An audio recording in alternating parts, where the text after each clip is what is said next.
শবে কদরের রাতের নামাজের নিয়ম কি? শবে কদরের রাতের নামাজের কি নিয়ম? কয় রাকাত পড়বেন? প্রথম রাকাতে কোন সূরা পড়বেন, কতবার পড়বেন? দ্বিতীয় রাকাতে কোন সূরা পড়বেন, কত রাকাত পড়বেন? জানা আছে তো আপনাদের? জানা নাই? একজনও জানেন না? ইন্না লিল্লাহি ওয়া ইন্না ইলাইহি রাজিউন। হাজার হাজার মানুষের বিশাল সমাবেশ, আপনারা একজনও শবে কদর নামাজের নিয়ম জানেন না?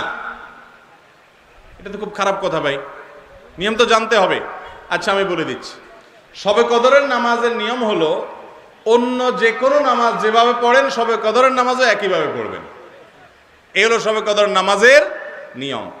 এমন কোনো কথা নাই যে শবে কদরের নামাজে প্রথম রাকাতে সূরা ফাতিহার পর অমুক সূরা এতবার পড়তে হবে, দ্বিতীয় রাকাতে ততবার পড়তে হবে, এরকম কোনো কথা কোরআন হাদিসে, এগুলা মন গড়া বিভিন্ন সিস্টেম, বিভিন্ন পদ্ধতির কথা, বিভিন্ন আপনার বাজারে নামাজ শিক্ষার বই নামে অনেক বই আছে, সব বই না, কিছু কিছু বই আছে, এইসব বইতে শবে কদরের নামাজ এত রাকাত, প্রথম রাকাতের এই নিয়ম, দ্বিতীয় রাকাতের ওই নিয়ম, এরকম বিভিন্ন কথা বলা আছে। এগুলো সব ভিত্তিহীন, মন গড়া, এগুলো কোরআন হাদিসে নাই। কোরআন হাদিসে লাইলাতুল কদরে অন্য রাতের মতো আপনি নামাজ পড়বেন, একটু লম্বা সময় নিয়ে পড়বেন। যে কোনো রাতের নামাজ, তাহাজ্জুদের নামাজ লম্বা সময় নিয়ে পড়তে হয়, দীর্ঘ রাকাত, দীর্ঘ রুকু, দীর্ঘ সিজদা, আস্তে আস্তে তেলাওয়াত, আস্তে আস্তে তাসবিহ এবং সময় নিয়ে পড়বেন। দুই রাকাত করে পড়বেন, যে কোনো সূরা দিয়ে পড়তে পারেন, একবার পড়বেন না দুইবার পড়বেন, সূরা ফাতিহার পরে সূরা, এটা আপনার ব্যাপার, কোনো সূরা নির্ধারিত না।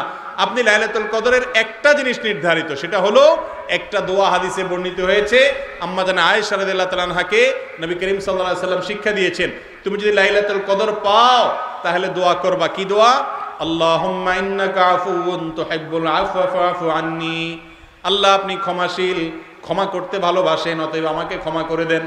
ক্ষমা করতে ভালোবাসেন, অতএব আমাকে ক্ষমা করে দেন। এই দোয়া পড়বেন লাইলাতুল কদরে। এছাড়া আল্লাহর কাছে যে কোনো দোয়া করবেন, দুই রাকাত করে নামাজ যতটুকু পারেন তৌফিকুল্লাহ পড়বেন। কোনো সূরা কেরাত নিয়ম নির্ধারিত নাই, সারা রাত আপনি দোয়া করবেন, ইবাদতবন্দি করবেন। আর এই শবে কদর পাওয়ার জন্য, শবে কদরের ইবাদতের আশায় রমজানের শেষ রাতে, শেষ 10 রাতের সবগুলোতে, বিশেষ করে বেজড়গুলোতে বেশি বেশি করে করবেন। শুধু 27 তারিখকেই করবেন, অন্যগুলোতে ঘুমাবেন।